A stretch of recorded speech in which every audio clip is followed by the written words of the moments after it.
And now, the Sirius XM Comedy Takeover of Keith Robinson.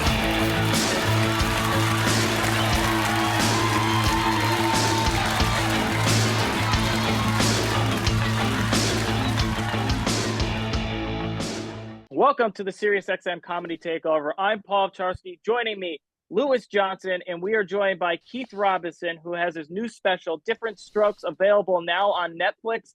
Keith, welcome, and thank you so much for joining us. Thank you, man, for having me. Lewis just showed you a Comedy Express jacket that he has.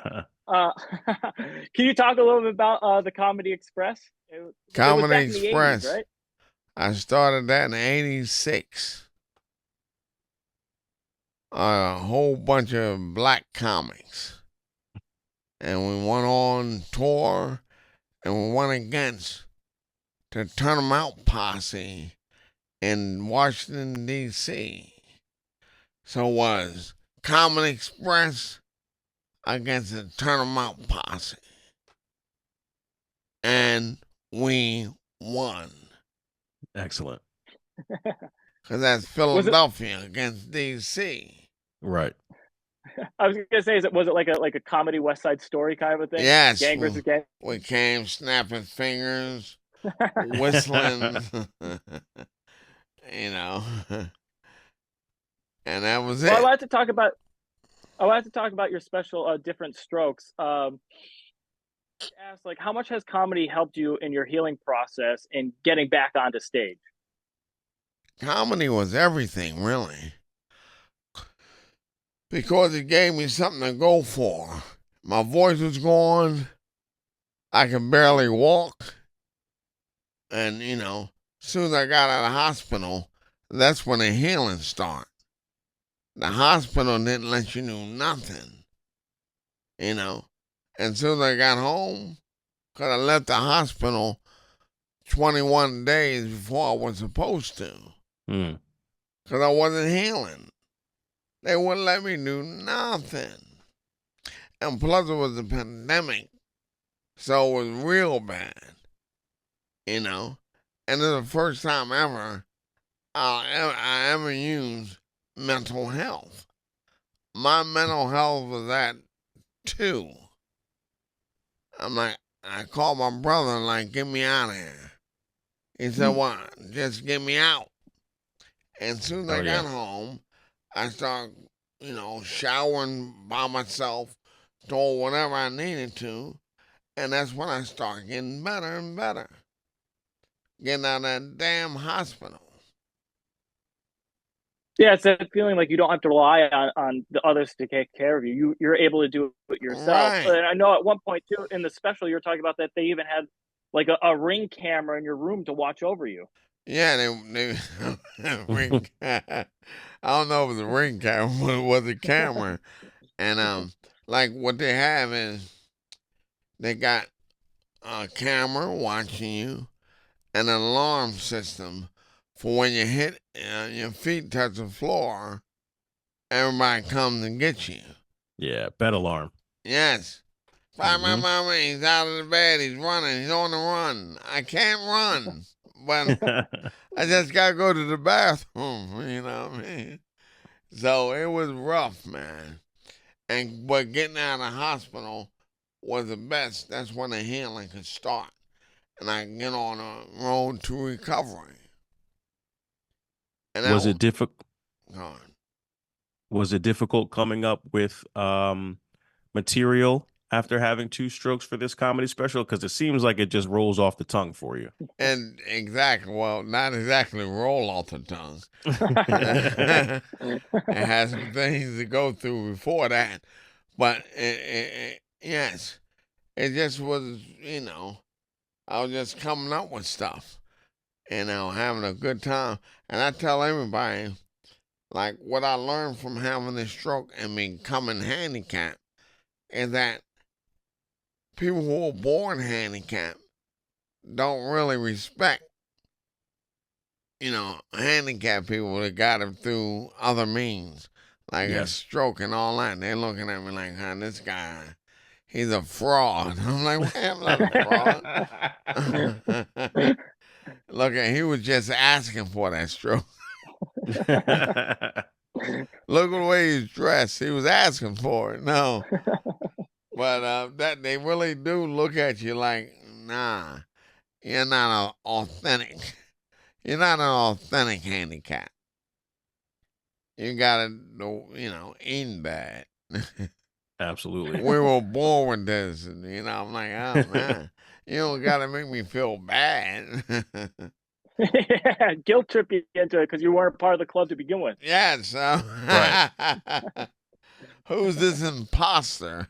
I feel that way with that- when I talk to my African friends and I say I'm African American. They look at me like, you ain't no African. Yes, that's exactly. That's exactly. Like, get out of here, boy. You ain't no African. All Yeah, right. get out of here with that bull. Yeah, that's true. There was a little bit of like a downtime, I would say, like from being on stage and then having the stroke.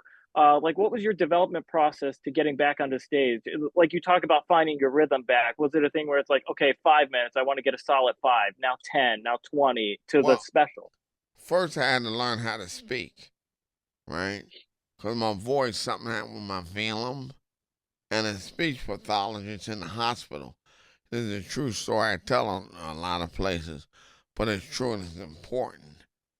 I was they said, learn to say, pronounce your B's and the F's. Ba, ba, ba, ba, ba, ba, ba, ba, ba, ba, ba, ba. And I said, well, I have something. Let me put in a call.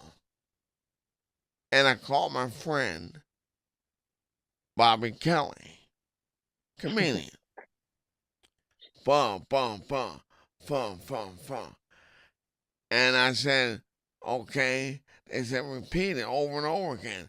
So I called Bob, and he was excited because I'm in the hospital. He's hearing from me. I'm like, Bob the fat, boom. Bob the fat. That's a true story. He's like, what the hell, man? But I love that too with the speech pathologist. You bring it up in Different Strokes on Netflix that you still have the energy, the wherewithal to like fuck around with them where they're like, what's your name? And you're like, I'm Reverend Martin Luther King. And she's like, oh, he's really fucked up. Yeah. Yeah, the woman's like, oh, okay. She like put the pen down and all that stepped out. And she came again with some other doctors. I'm like, I was kidding. Come on. They think everything. Like, did you ever?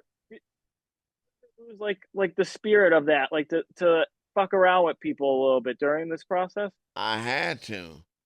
I know, but they were so serious because they think like one stroke fits all.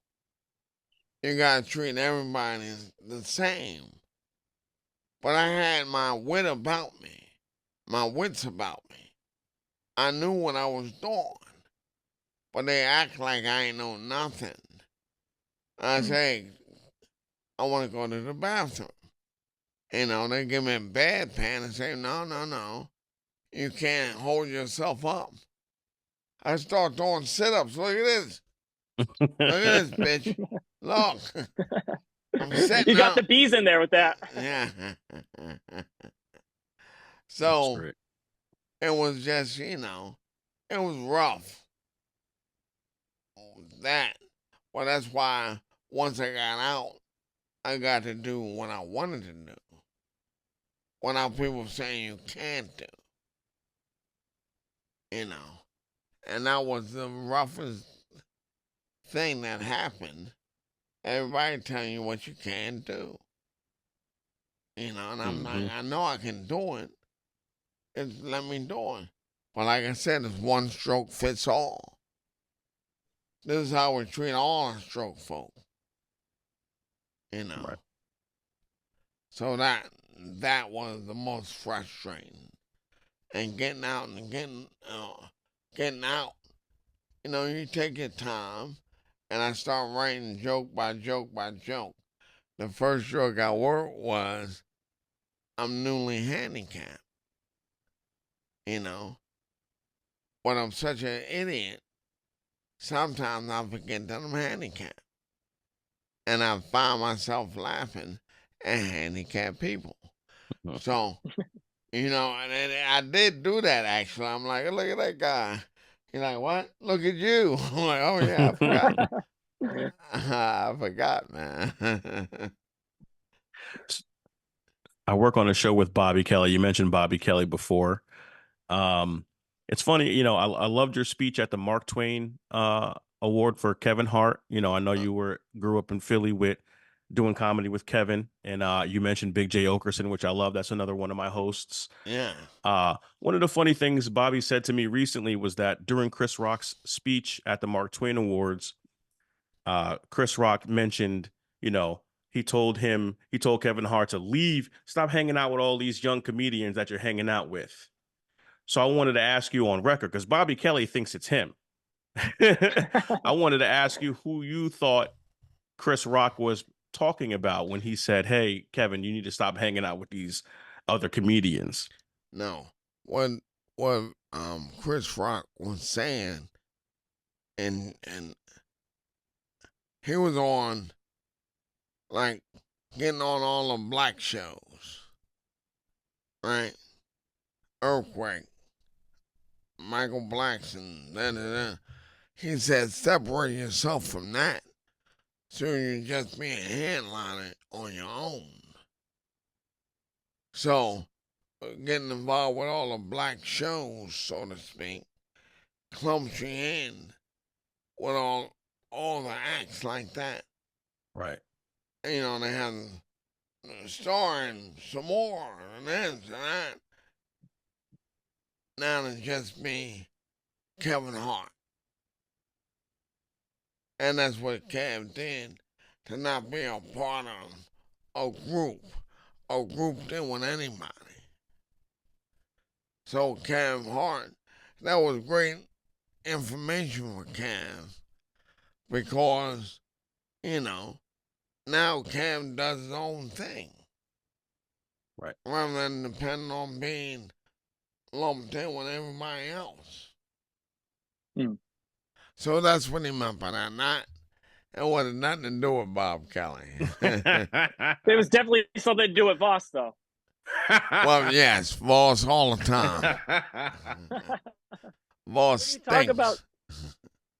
When we talk about stuff like this, like, one of the things Lewis and I always loved in growing up was listening to you guys, like, on ONA, and just that, like, comedy community where you could always rag on each other, but there's still love and admiration. You talk about it in the special Different Strokes, how Amy Schumer knocks over your cane, or Chris Rock calls you Strokey Robinson. Like, how important is that, like, comedy community to come back to? And, like, even though you're shitting on yourself, it's like how you said too, like, you look at a handicapped person, you're making fun of them when you're in the same position.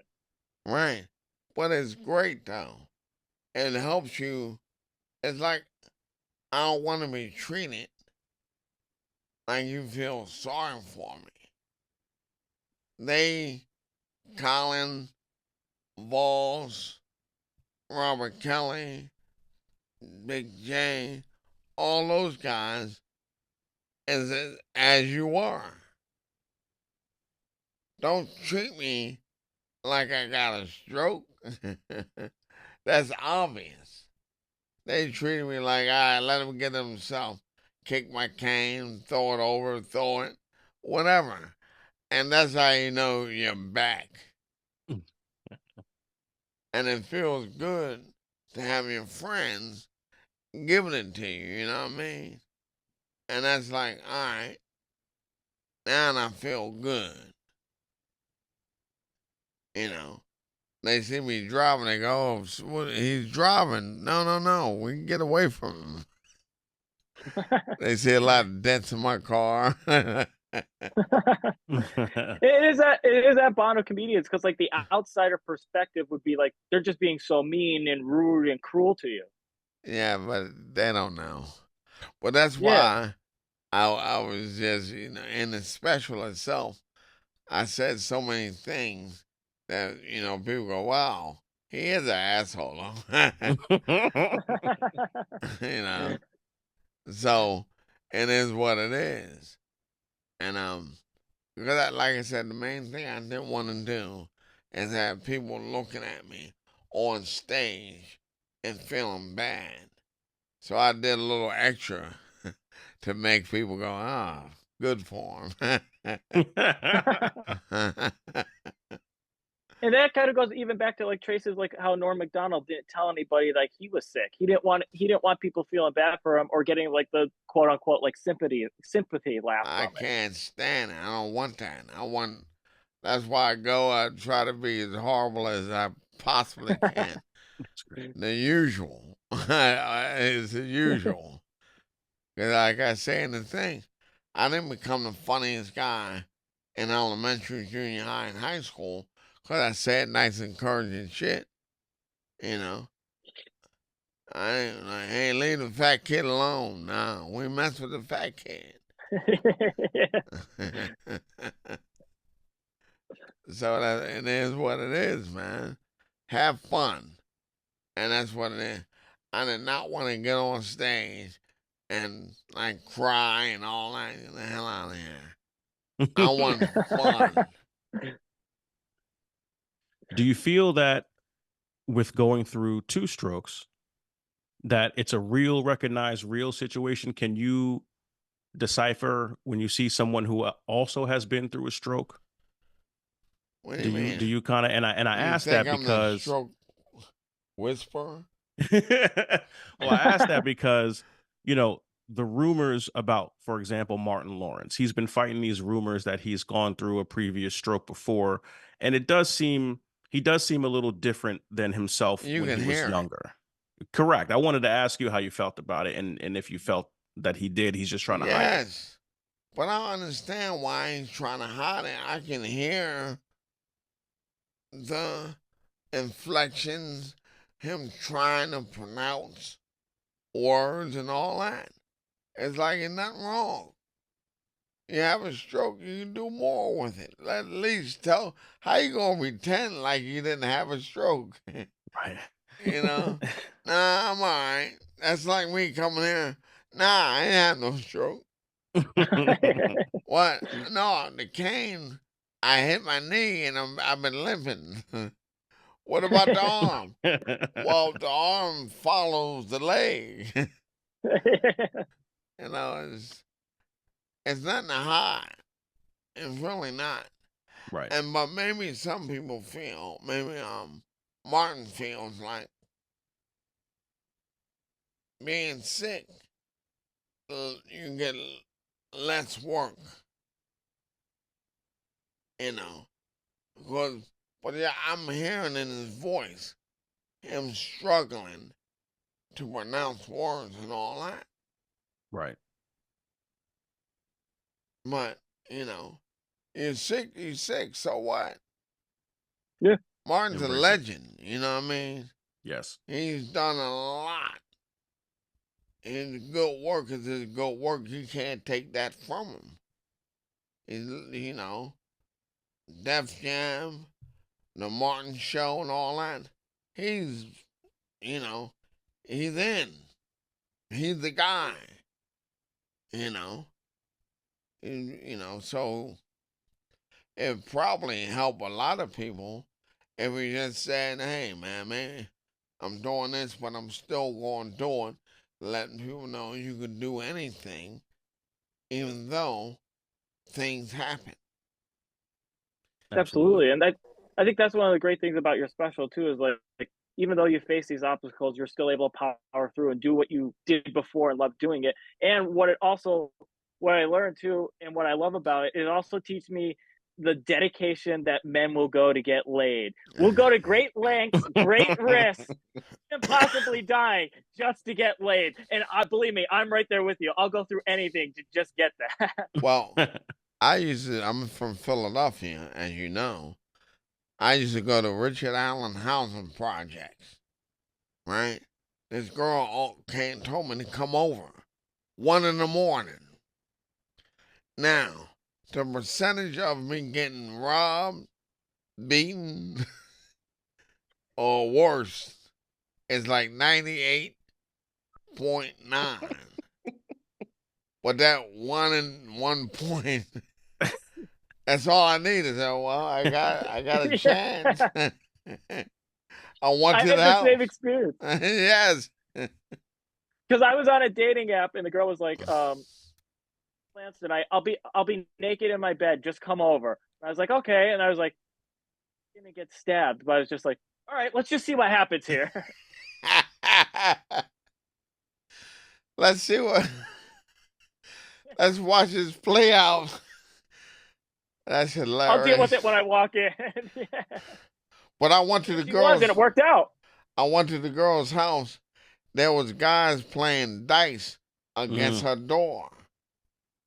Guys on the floor playing dice. But I'm hey, you guys gotta move. I guess they looked at me like he must have a gun or something. He can't possibly be telling us to stop playing dice. But I want to get laid. I'll go to a Hamas stronghold.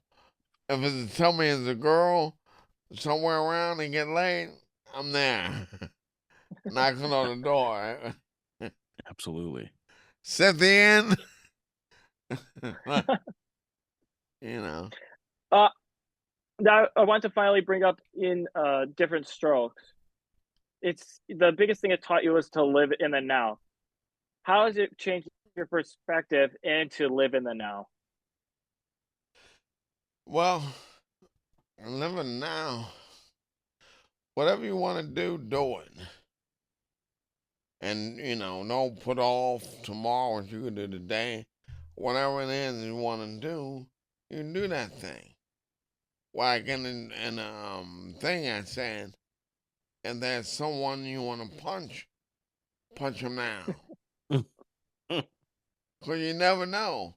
When your right side go down, you can't punch no more. You just can't punch the way you want to. So get that punch in, man. Whatever it is. Whatever you want to do and how you want to do it. That's what that means, for real. Like, you want to write a script, write a script. You want to write, you want to jump out on an airplane, do it, whatever. Live in the now. That's it. I love it. When you talk about punching, that was Lewis's favorite part of the spiel with the UPS driver. Yes. Oh, yeah. Move to the side. Yeah, come on over. Come on over to the side. I love it. Yes, man. But yeah, man. You know what?